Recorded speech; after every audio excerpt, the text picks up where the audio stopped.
We all have stories about money.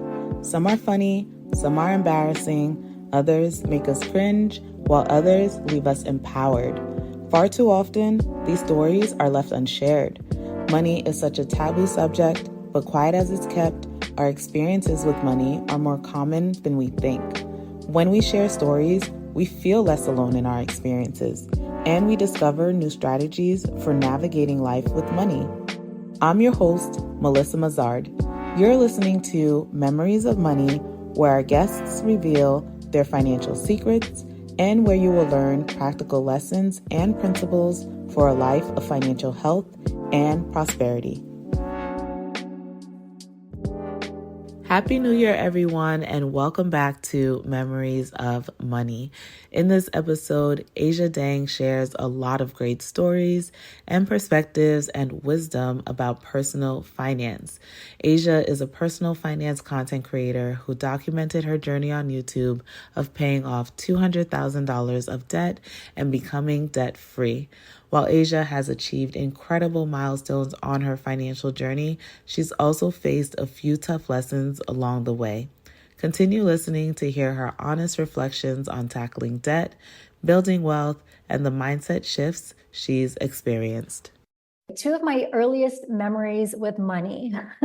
The first one was, so I am 38 years old. I don't know if this is done anymore, but when it was school book day and we had to go into the campus and buy our books for school, my dad would give me a blank check. And the night before, I would actually practice writing on a check because I was so scared of messing it up that I would just practice my cursive. I would practice spelling hundreds, because that's how much books are, is hundreds of dollars. And when I would go on book day and have to write out the check, I would be shaking. I would just be so nervous.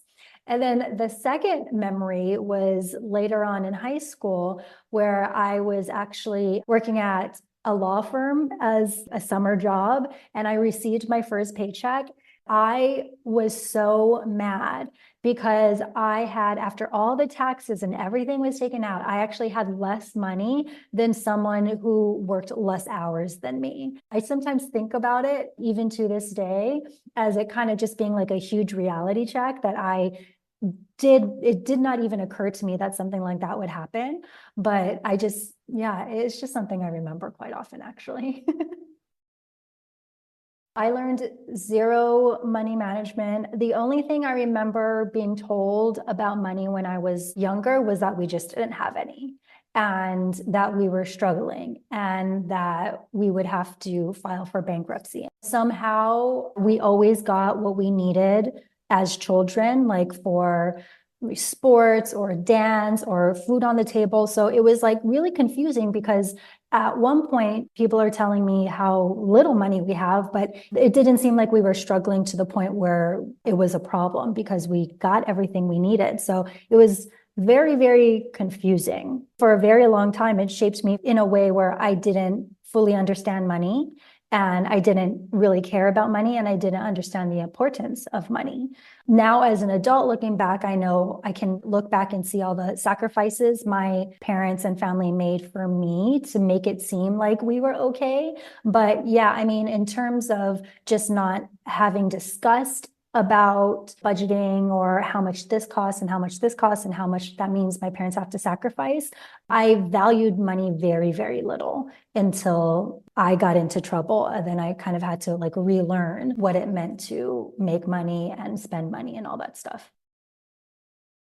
From just the people I know personally, a lot of the people in the Asian community that are financially good with money are more so like the first generationers, those that just recently came over and immigrated to America and know the value of a dollar. I think I'm fourth generation Asian American. My ancestors emigrated in the 1800s to Hawaii. So we as a family did not know anything. I think even now, some of my family members still struggle with money, even as they're much older in adulthood.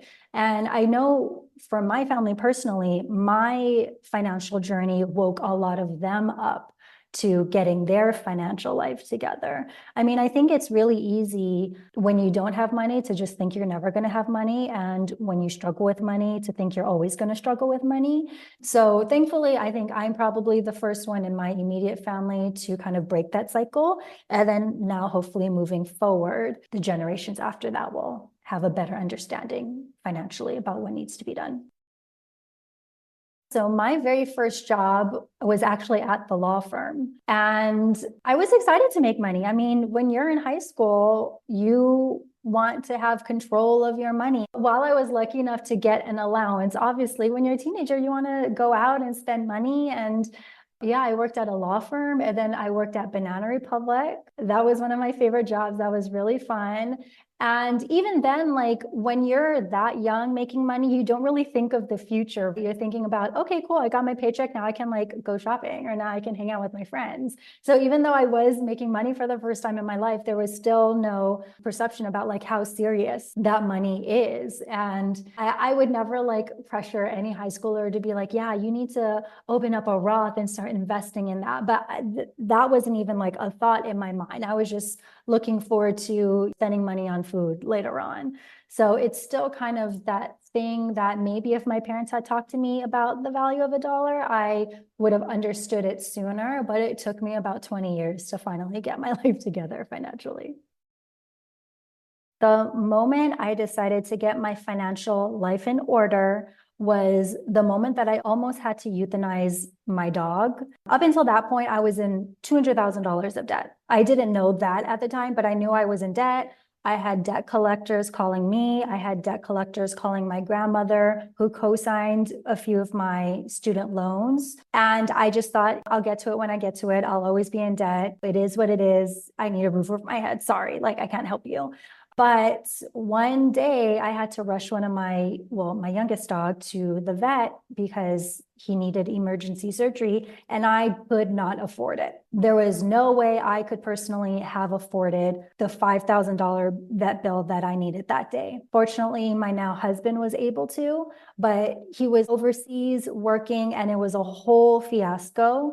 And that was the moment that I decided that I'm not going to put myself and my family through that anymore.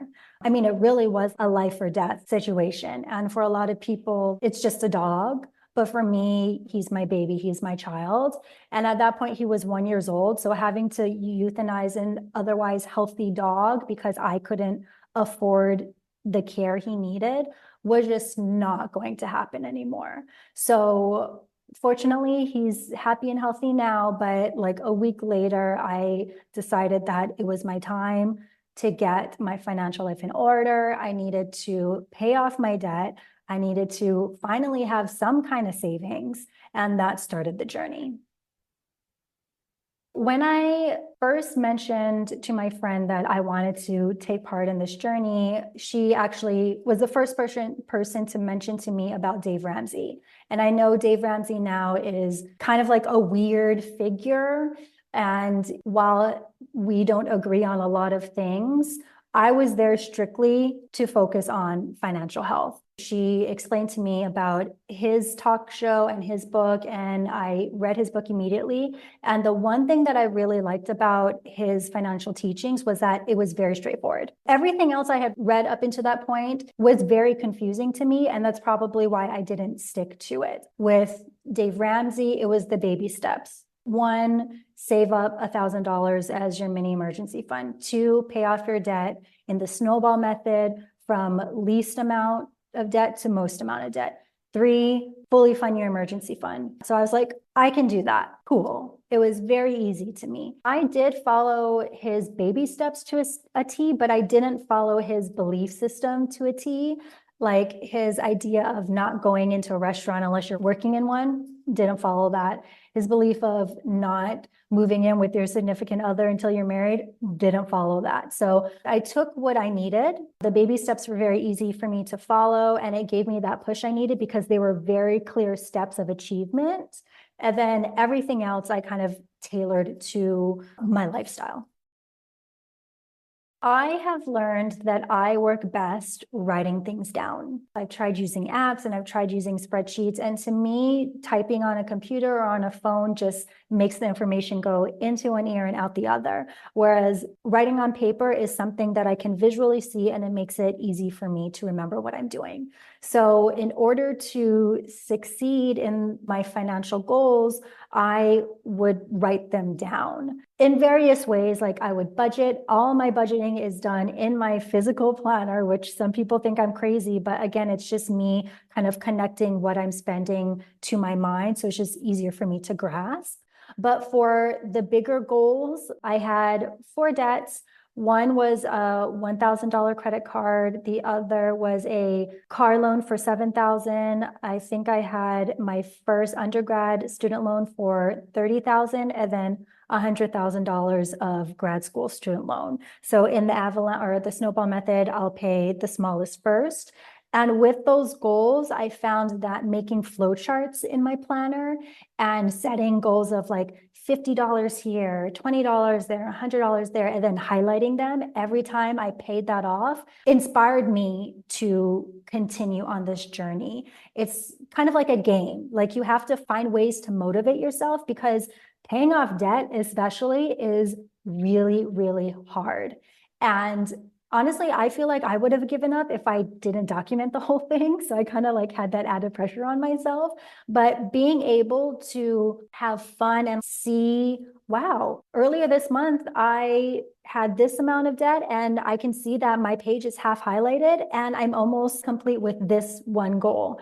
And just visually seeing that is a game changer. If anyone's stuck on their specifically like debt goals, see if you would be interested in doing some kind of flowchart, because there really is something to be said about visually seeing your progress when you don't get that too much, when you're just paying like auto pay on your debts. Visually seeing it was very motivating. The thing about financial health is not everything will work the same for everyone. So you have to try and test out different methods to see what works for you. I paid off my debt using the snowball method, but a lot of people are so concerned about interest rate that the avalanche method is probably the way you want to pay off your debt. Or if you're super neurotic and need to use a spreadsheet, use a spreadsheet. I can't use a spreadsheet because it doesn't work for me, but if it works for you, then continue to use that. It's a learning curve, but once you figure out the methods that work for you, you're like game over. You're good.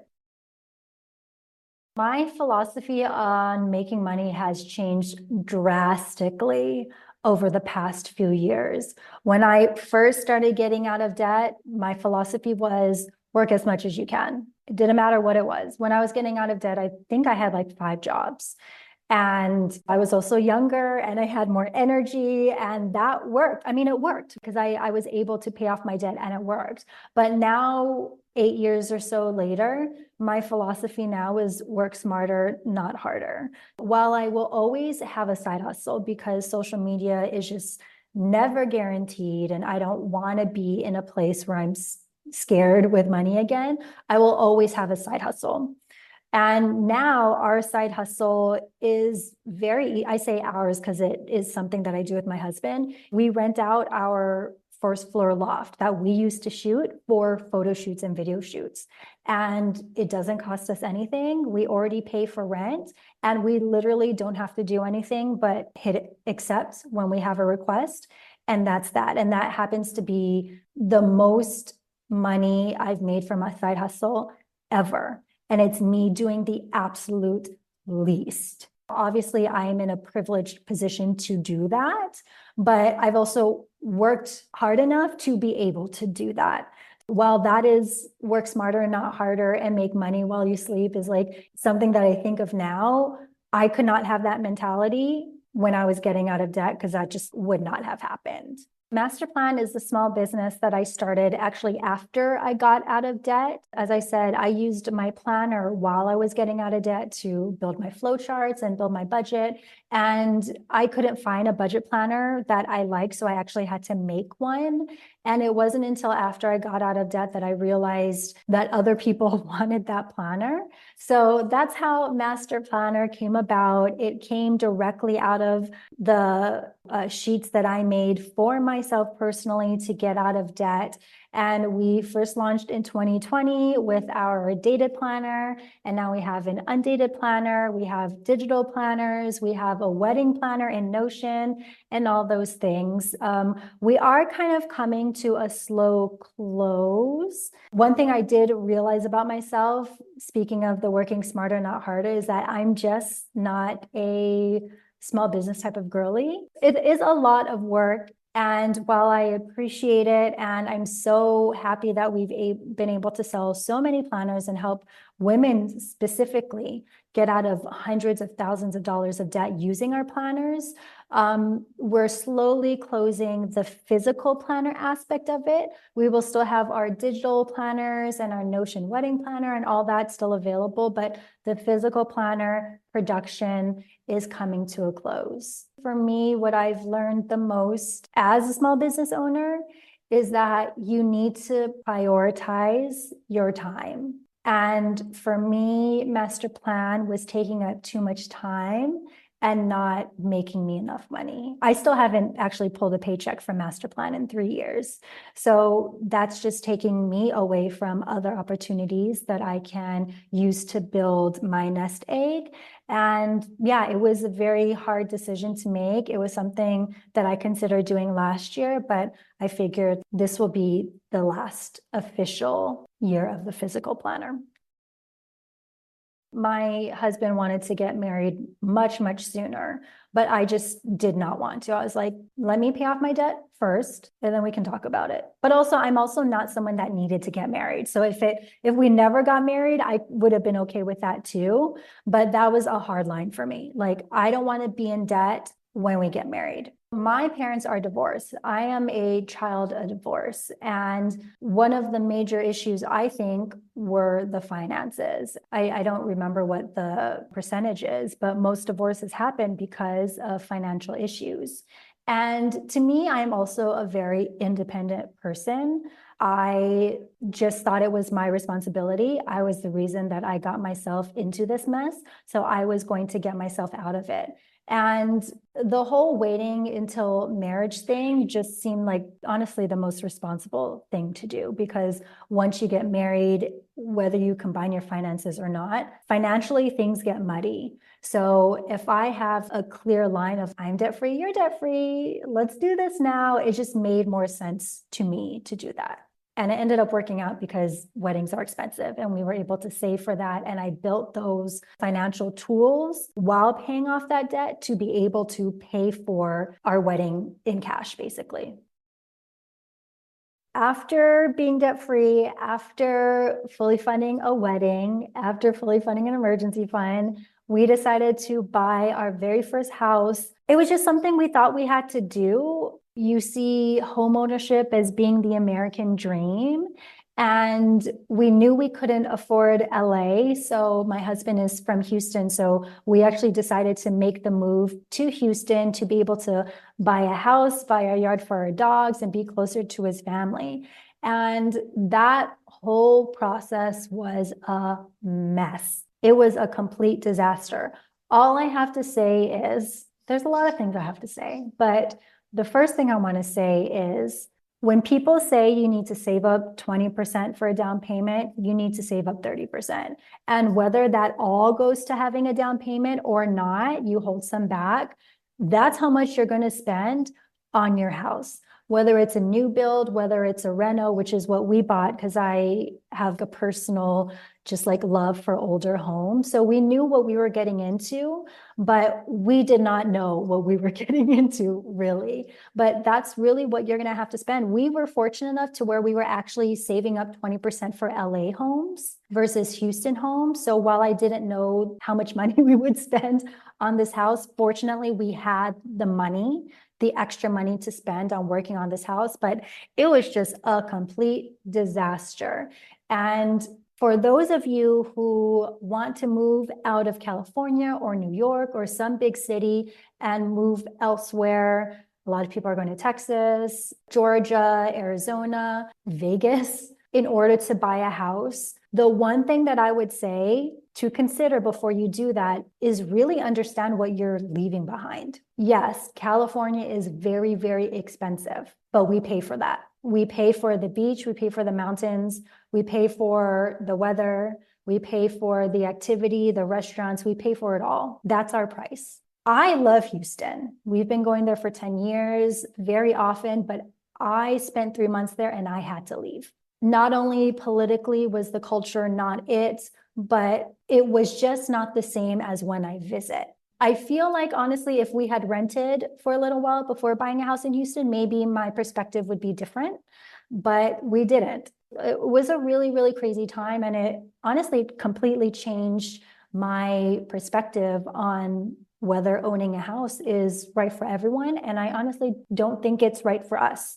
We still have the house, we have renters in it, but as soon as I can sell the house, I plan to. My money is tied up in this house. I cannot do anything with it. And I feel like I would feel way more better if I had actually invested that money, the hundreds of thousands of dollars I spent on that house. If I had just invested it in the market or wherever, I would feel better with it. But now I have hundreds of thousands of dollars just locked up that I cannot touch. And it is so frustrating. And granted, if you're someone who really, really, really wants a house, maybe that frustration is just something that you are okay with. But going through the experience that I went through, I'm not okay with it. I would actually say, outside of getting into so much student loan debt, buying a house was one of my biggest financial mistakes. Personal finance is personal. And I think the most important thing people can do is talk to people about their different financial experiences and then come to their own conclusion as to what's right for them. I balance my spending versus saving in two different ways. First way, I balance my spending on monthly things like my monthly facials or my monthly lash extensions is I just budget it into my monthly budget. So that always stays consistent. I know exactly how much I'm going to spend every month on these beauty treatments. And that way, when it's in my monthly budget, I know exactly how much I have to make every month in order to make that happen. Even when I was getting out of debt, I still did my facials, I still did my lashes, and I was okay because I prioritized that. Now for other spending, like trips or clothing and bags or whatever, I actually have sinking funds for those. So I intentionally save up for things that I want to enjoy. Like next year, I have one wedding in Paris or France that we have that I am actively saving in a sinking fund so I can have the experience that I want.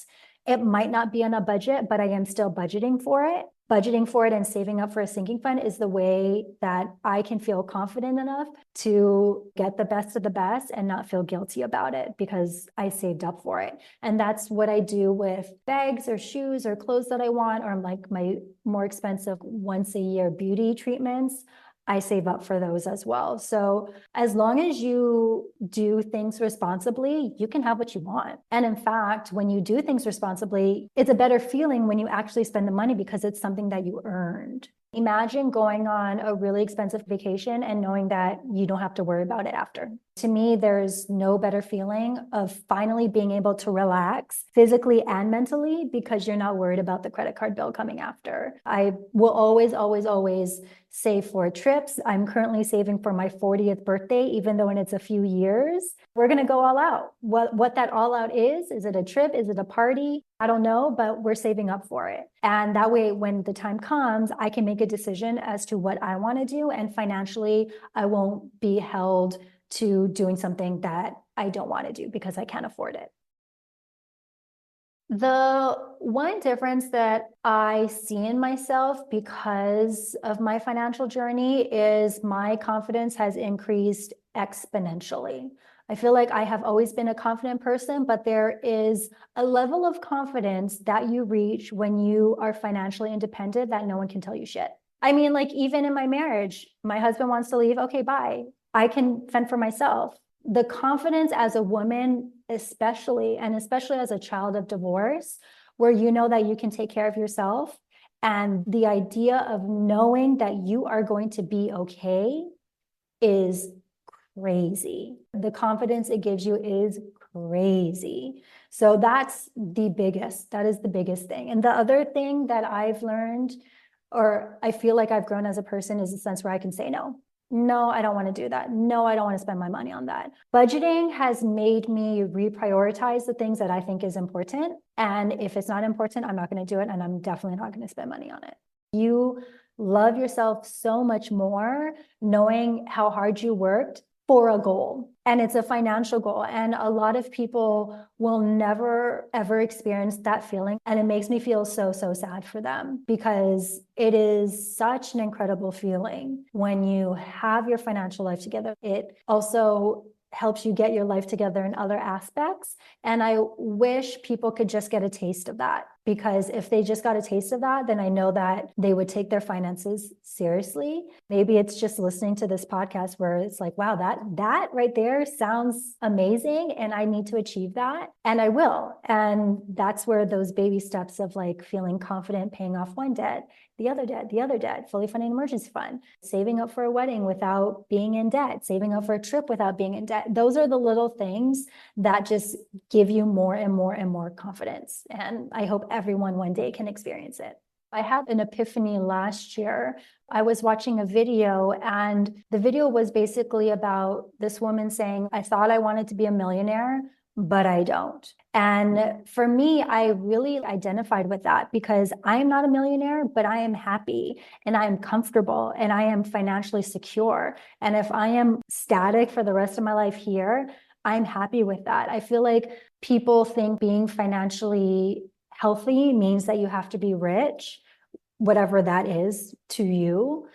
And you don't. Being financially healthy is just being in a place where you're no longer crying about money, where you're no longer dodging creditors, where you're no longer worrying about having to pay student loan debt or housing. It is just not what you envision financial health is until you're in it. If I could go back and tell my younger self about my financial journey, or if I had advice, I would say, get a group together of like-minded people, and those are the people who are going to push you forward. Struggling financially is very isolating. Even though we know most Americans are in debt, when you are in debt yourself, you feel like you are the only one. And I know through talking with a lot of people that they had a really hard time getting their financial life in order just because they felt alone and they weren't motivated.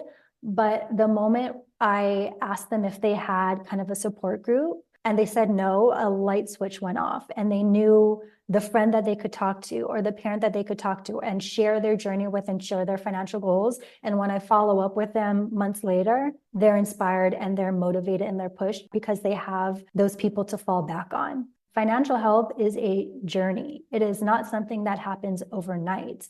And there are going to be times where you want to give up. There are going to be times where you want to take that card out of the freezer and spend it because you're having a really, really bad day. But those are the times where you need that support group. I was fortunate enough to have a support group that followed me on YouTube. So when I was crying on the screen, I had the comments to help push me through. So I was very fortunate in that. But I also know that people don't have access to that, but you have to build that. Build your support group. There are friends, relatives, neighbors, coworkers who, if you express what you're trying to do, will support you. You just have to find that right person. And if you don't have those people in your life, then it's time to get new friends. That would be my number one piece of advice, is to find your financial support group and lean on them when you need to. Right now, I am actually starting to work on my budgeting course, which has been very much asked for the past few years, but I'm finally getting it together. But I'm just trying to figure out a way to make it affordable that everyone can access it. If you want to stay up to date on something like that or learn more about my master plan planners, you can follow me on all platforms. It's just at Asia Dang, AJADANG. And I'll also sprinkle in some financial advice on occasion now on those platforms as well if you need it. Thank you so much for having me. I appreciate it. Thank you, Asia, for sharing your journey with us and for the amazing work you do in the personal finance community. To all of our listeners, I hope this episode inspires you to live the life you want while also having control over your finances. Remember to plan ahead and use methods that work best for you. If you enjoyed this episode, please let us know with a like and review, and stay tuned for the next one.